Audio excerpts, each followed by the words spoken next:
한 가지 질문 드리겠습니다. 사람과 동물이 다른 점이 뭡니까? 아니, 먼저 같은 점. 사람과 동물이 같은 점이 뭐예요? 네, 같은 점은 피가 있습니다. 동물도 피가 있고 사람도 똑같이 붉은 피가 있습니다. 근데 뭘로 만들었습니까? 사람과 인간을 흙으로 만들었습니다. 흙으로 만든 존재는 다 붉은 피가 있습니다. 나르는 새라든가 동물이라든가 사람도 똑같습니다. 흙으로 만들지 않는 건 붉은 피가 없습니다. 그러면 다른 점이 뭐가 있습니까? 다른 점. 정말 짐승과 사람은 다르다. 그게 다른 점이 뭐가 있어요? 예, 영이 있습니다. 우리에게는 하나님이 인간을 흙으로만 똑같이 만드시고 거기에다 하나님의 영을 후 불어넣어 주셨다 그랬습니다. 그러니까 인간에게는 누구나 영이 있습니다. 이게 짐승과 사람이 다른 점입니다.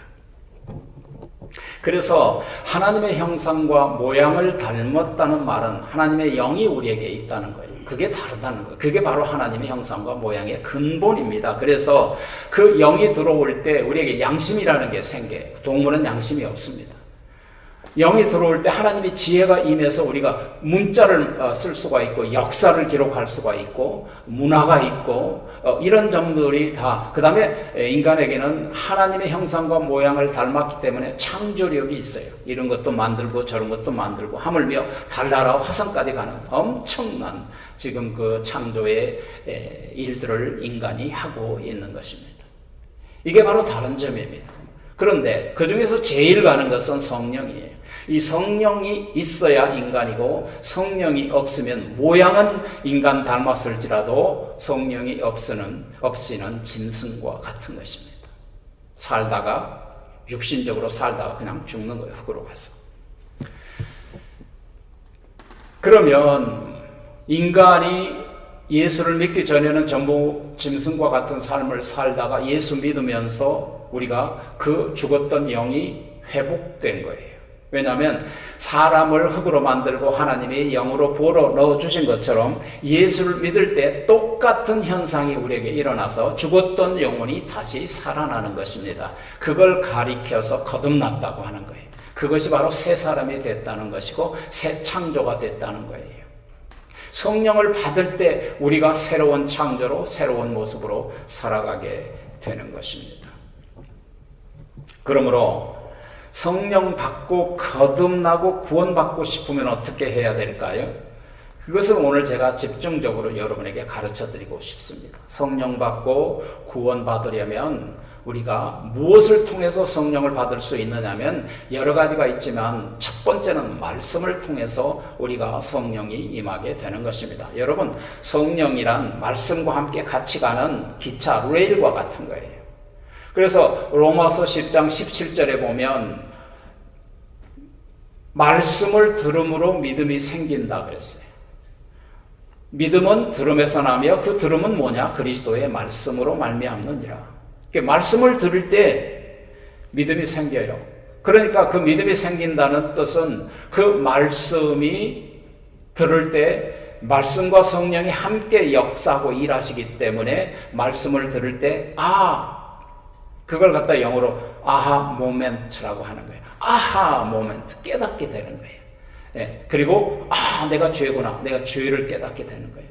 그리고 삶에 내가 그렇게 살았구나, 그렇게 살지 말아야지 라고 우리가 각오하게 되는 거예요. 이게 뭐예요? 말씀을 들을 때 성령이 임한다. 두 번째로는 성령의 충만을 받으려면 기도의 삶을 살아야 돼요. 기도와 성령은 불가분의 관계입니다. 너무너무 중요합니다. 그래서 여러분, 누가가 쓴 성경책은 무슨 성경책인가요? 누가복음과 사도행전 두 가지입니다. 그래서 누가복음은 전권이라고 하고 사도행전은 누가의 후권이라고 하는 거예요. 그러니까 누가는 12제자 중에 한 사람이에요? 아니에요? 누가는 12제자 중에 한 사람이 아니에요. 의사였는데 결국은 예수를 믿었는데 그분은 훗날 사도가 됩니다. 사도와 전혀 자격이 없는 게 아니고 사도의 자격이 있기 때문에 사도로 부름받았죠. 그래서 성경은 누가가 썼다고 해서 누가가 자기 마음대로 쓰는 게 아니고 성경은 디모데후서 3장 16절에 성경은 하나님의 감동으로 된 것으로 책망과 교훈과 바르게 함과 의로 교육하기에 유익하니, 성경은 성령의 감동함을 받은 사람이 기록했습니다. 누가가 대피를 했을 뿐이지 성령의 감동함으로. 그런데요, 오늘 말씀과 관련해서 누가복음의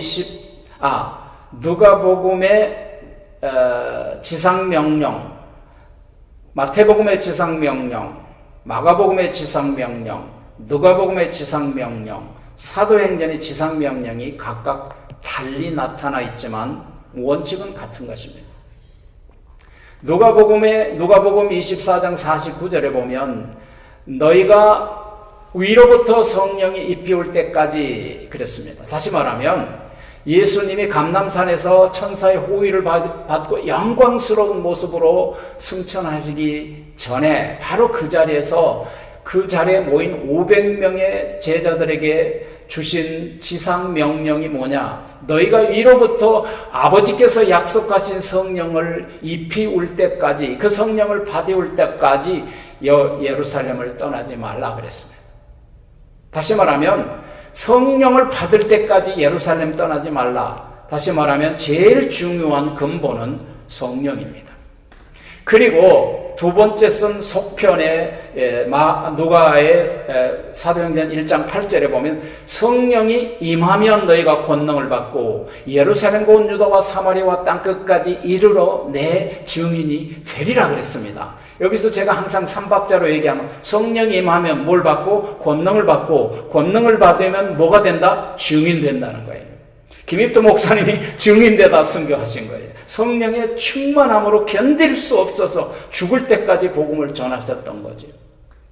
그렇던데, 그러므로 그 사도행전 1장 8절의 지상명령에 대한 후속 말씀이, 사도행전 지상명령이 성령을 받으면 권능을 받고 예루살렘과 온 유다와 사마리아와 땅끝까지를 내 증인이 되리라, 증인되리라 하신 다음에 그 후에 보면 1장 20절에 보면, 1장 12절에 보면 그들이 감람산에서 이 성을 떠나지 말라는 명령을 받고 감람산에서 내려와 마가의 다락방에 이르러 온 마음을 다하여 전혀 기도에 힘쓰니라 그랬습니다. 왜냐하면 그 지상 명령대로 기도에 힘쓴 거예요. 그게 바로 사도행전 1장 12절이에요. 그런데 기도를 며칠간 했나요? 열흘간 했습니다. 열흘 동안 전혀 기도했어요. 그런데 여러분, 500명의 그 명령을 받았지만 그 자리에서 기도한 사람은 몇 명이에요? 120명이에요. 360명은 떠나간 거예요. 여러분, 참 이 말씀이 중요합니다. 다 교회 다닌다고 다 천국 간 건 아니라는 것입니다. 120명에 속해야 돼요. 전혀 10일 동안 기도했더니 하늘로부터 급하고 강한 바람소리같이 샥 임하고 불의 혀가 갈라지는 것 같은 성령이 임하였더니 거기에 모인 120명이 각각 성령의 충만함을 받았다 그랬습니다. 뭐 했더니 성령이 임했어요? 기도했더니. 그래서 예수님의 일생은요, 기도 생활입니다. 그랬더니 제가 기억해요. 어떤 분이 성경 공부를 하다가, 목사님, 예수님은 성자 하나님이시죠? 그래, 하나님이시죠. 그럼 하나님은 전지전능하신 분이 왜 기도를 합니까? 기도가 왜 필요해요? 그러시더라고. 근데 가만히 보니까 이제 하나는 알고 둘은 모르는 거예요. 그분이 하나님이신 건 맞아요. 그렇지만 왜 기도를 하셨느냐? 크게는 두 가지 이유 때문이에요. 첫째는 인간의 몸을 입으셨어요. 혈육이 우리와 똑같은 몸을 입으셨어요. 왜? 우리를 구원하시기 위해서. 그래서 이제 오셔서 구원시키기 위해서 우리를 인간의 몸을 입고 오신 리미테이션이 있기 때문에 우리처럼 혈육이 있는 몸을 가지고 오셨기 때문에 기도하지 않으면 안 됐다 그 말이죠. 두 번째는 우리에게 기도의 삶을 살라는 본을 보여주신 것입니다. 놀라운 일입니다. 그래서 예수님은 이 세상에 오셔서 참 놀라우신 게, 예수님이 몇 년 사셨어요? 몇 살 때까지 사셨어요? 33세예요. 그러면 몇 살 때까지 가정생활 했어요? 30세까지. 인간의 몸을 입은 도리와 윤리를 다하기 위해서 예수님은 육신을 가진 분이기 때문에 자기를 낳아주신 육신의 부모와 자기 형제들과 함께 30년 동안 모든 의무를 다하신 것입니다. 그리고 나머지 3년 동안은 공생애를 사신 것입니다. 그러면 30년과 3년은 몇 분의 몇입니까? 11조를 드린 겁니다. 11조를 하나님께 드린 겁니다. 자기 인생의 10의 1조. 이게 놀라운 진리와 비밀이 그곳에 있는 거예요. 그런데요, 예수님은 기도의 삶을 살았는데 왜 기도의 삶을 살아야만 했느냐는 거예요. 첫째는 예수님은요, 기도의 삶을 살면서 하루 일과를 시작하기 전에 무슨 기도했어요? 새벽 기도하셨습니다. 그게 바로 마가복음 1장 35절입니다. 새벽 미명에 아직 날이 밝기 전에 예수께서 일어나 한적한 곳에 가셔서 기도하신 것입니다. 이게 새벽 기도예요. 왜 새벽 기도가 필요합니까? 오늘 하루를 주님 인도해 주소서. 오늘 하루도 주님께 맡깁니다. 오늘 하루도 여러 가지 문제가 있지만 해결해 주소서. 여러분, 새벽 기도를 못하신 분은 자리에서 일어나서 누워서라도 꼭 기도하세요. 하나님, 오늘 시험 들지 말게 해주세요. 오늘 주님께 맡깁니다. 그 한마디라도 하세요. 근데 참 너무나도 자랑스러운 것은 이 세상의 80억 인구 중에서 오직 새벽 기도가 있는 나라가 어디입니까? 대한민국입니다. 한국의 교회들만, 한인 교회들만 새벽 기도가 있다는 사실이에요. 할렐루야! 제가 미국 교회에서도 6년, 7년 정도를 부목사로 큰 대형 교회에서 장로교가 처음 생긴 교회에서 제가 신앙생활을 했는데 한 사람도 새벽 기도 나오지 않는데 누구만 나와요? 우리 한인들만 나와서 저와 함께 새벽 기도를 했습니다. 참 놀라운 일입니다. 두 번째, 왜 예수님이 기도하는 삶을 살았느냐면 예수님은 제자를 부르시기 전에 무슨 기도를 했습니까? 철야 기도를 하셨습니다. 그게 바로 누가복음 6장 12절이에요. 여러분, 교회에서 직분자를 세우기 전에는 반드시 기도한 다음에 세워야 될 걸 우리에게 보여주신 것입니다. 그리고 철야 기도한 다음에 그 다음 날부터 다니면서 제자들을 부르셨습니다. 세 번째, 예수님께서 기도 생활을, 일생의 기도 생활은 하루 일과를 마치시고 또한 기도하셨습니다. 오병이어의 이적에 기적을 행하신 후에 예수께서 제자들을 따로 보내시고 자기는 홀로 한적한 곳에 가서 밤새 기도하셨다 그랬습니다. 철야 기도예요. 하나님, 오늘도 내가 살아본 이 오늘 하루의 삶의 주 앞에 어떠했는지요? 주님, 깨우쳐 주소서. 내 잘못이 있었습니까? 하나님, 혹 잘못이 있었거든 용서하소서. 그리고 내일 하루는 주여 승리하게 해주소서. 이게 뭐야? 예수님의 일생의 3년 동안의 기도의 생활의 세 번째 목적이었고, 네 번째는 제자들을 위하여 중보기도 하셨습니다. 제자들이 특히 마태복음 8장 33절에 보면, 23절에 보면 제자들이 풍랑을 만나서 바람에 쓸려 죽어가게 생겼습니다. 그런데 예수님이 홀러가서 기도하시다가 벌떡 일어나 제자들이 풍랑에 죽어가는 걸 보고 어디를 걸어가셨습니까? 물 위를 걸어가셔서 제자들을 구원하셨다 그랬습니다. 다시 말하면 제자들을 위하여, 제자들이 시험당할 걸 아시고 제자들을 위하여 기도하셨더라는 것입니다. 다섯 번째로는 이제 첫날 예수님의 공생의 기간 동안에 40일 기도를 하셨습니다. 그것은 성령에 이끌려 금식 기도를 사역 3년을 위하여, 영적인 투쟁과 순종을 위하여 기도를 시작하셨는데, 예수님께서는 십자가를 지시기 전 마지막 날도 철야 기도를 하셨습니다. 마지막 날, 그게 바로 마태복음 26장 39절이에요. 철야 기도를 하셨잖아요. 땀방울이 피가 되도록 이 십자가를 마지막 쥐게 해달라고, 내 뜻대로 하지 마시고 아버지의 뜻대로 되게 해달라고 간절히 영적 투쟁을 하시고 결국 십자가를 지시고 하나님의 뜻을 이루시고 구원을 이루셨던 것이죠. 이제 그런 모습을 바라보고 제자들이 오늘 본문 1절에 보면 제자들이 예수님께 나와 우리에게도 저 요한의 세례 요한의 제자들도 기도하는데 우리에게도 기도하는 법을 가르쳐 주소서. 기도하는 법을 가르쳐 주셨습니다. 그게 아우토스 프로스게스테 휴메이스. 너희는 이렇게 기도하라. 이렇게 기도하는 내용이 뭐냐? 2절부터 4절까지. 우리 함께 주님이 가르쳐 주신 기도 함께 큰 소리로 함께 해보겠습니다.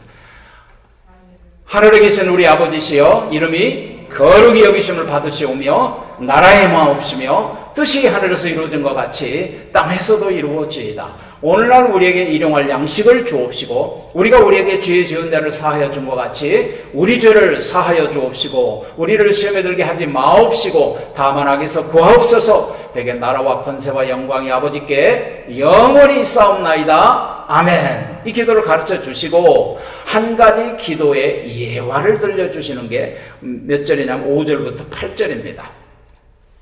5절부터 8절에 예화를 들려주셨는데 한 친구가 밤중에 여행을 하고 왔는데 밤중에 왔기 때문에 먹을 것이 없습니다. 근데 그 집에 사람이 3명이었는 것 같아요. 부부와 아들이 있었던지. 근데 당장 밤중에 왔으니까 먹을 것이 없잖아요. 그러니까 이제 이걸 어떡하나. 우리가 그렇잖아요. 보통 여행하고 밤 늦게 오면 먹을 게 집에 없잖아요. 그러니까 이거 어떡하지 생각하다가 이웃집에 있는 친구에 가가지고 내가 좀 음식을 달라고 그래야 되겠다 하고 문을 두들깁니다. 탁탁탁탁 두들겼는데 대답이 없어요. 계속 두들깁니다. 그러니까 친구가 나와서 야 지금 뭐 하는 거야? 밤중이야. 너무 늦었잖아. 문 다 닫았어. 우리 식구 지금 다 자고 있어. 제발 나를 괴롭게 하지 마. 제발 가. 빨리 가. 그러고 새 문을 닫았는데도 계속 두들깁니다. 그러면서 예수님이 뭐라고 오늘 본문 말씀에 오늘 8절에서 뭐라고 결론을 맺어주느냐 하면 네가 친구이기 때문에 내가 이걸 주는 게 아니고 네가 내게 강청하니까 내가 그 강청한 기도에 못 이겨서 너에게 준다 그랬습니다. 이게 뭐예요? 기도의 강청 기도예요. 그러면서 기도에 너무나도 중요한 강청 기도의 예문을 또 하십니다. 3가지죠. 구하라 그러면 구할 것이요, 찾으라 그러면 찾을 것이요, 두드리라 그러면 열릴 것이니. 이게 뭐냐면 강청 기도입니다. 구해서 안 되면 찾고 찾아서 안 되면 두들겨라는 거예요. 여러분 강청 기도라는 게 뭐냐면 포기하지 않는 기도예요. 어떤 사람들은 기도 몇 번 해보고 안 되니까 안 되는가 보다. 하나님의 뜻이 아닌가 보다. 강청 기도는 그게 아니에요. 끝까지 기도하는 거예요. 3번째는 믿고 구하는 거예요. 하나님이 주실 걸 믿고. 이게 강청 기도라고요. 그래서 예수님이 결론을 말씀하십니다. 구하는 자에게 구할 것이요 찾는 자가 찾을 것이요 두드리는 이에게 열릴 것이니 너희가 악할지라도 자식이 떡을 달라면 돌을 줄 자가 어디 있으며 생선을 달라 하면 전갈을 줄 자가 어디 있느냐. 알을 달라고 하면 전갈을 줄 자가 어디 있느냐. 생선을 달라고 하면 뱀을 줄 자가 어디 있느냐. 이게 무슨 말이냐면 마귀는 떡을 달라면 돌을 던져주는 게 마귀요. 생선을 달라고 하면 뱀을 던져주는 게 마귀예요. 그런데 그 다음 구절이 너무 중요합니다. 그러나 너희가 악할지라도. 우리가 다 악한 모습들이죠. 너희가 악할지라도 악한 사람도 누구에게는 좋은 것 준다? 자식에게 좋은 걸 줄 줄 알거든. 하물며 하늘에 계신 너희 아버지께서 천부께서 뭘 주시지 않겠느냐? 성령을 주시지 않겠느냐? 오늘 본문의 말씀이에요. 여러분 마태복음 7장 11절에서는 좋은 것으로 주시지 않겠느냐 그랬습니다. 그런데 여기는 그 좋은 것을 대신 성령을 주시지 않겠느냐 말이 바뀌었습니다. 왜 그러냐면 좋은 것 중에 좋은 것은 성령입니다. 좋은 것 중에 가장 좋은 것은 성령이라 그 말입니다. 왜 성령이 중요하냐? 성령이 왜 그렇게 중요하냐? 첫째, 성령은 우리를 거듭나게 합니다. 요한복음 3장 3절에 보면 너희가 거듭나지 아니하면 하나님 나라를 볼 수 없다. 거듭남, 새로 태어나게 하는 거예요. 두 번째는 성령은 천국을 가게 하는 거예요. 요한복음 3장 5절에 보면 너희가 거듭나지 아니하면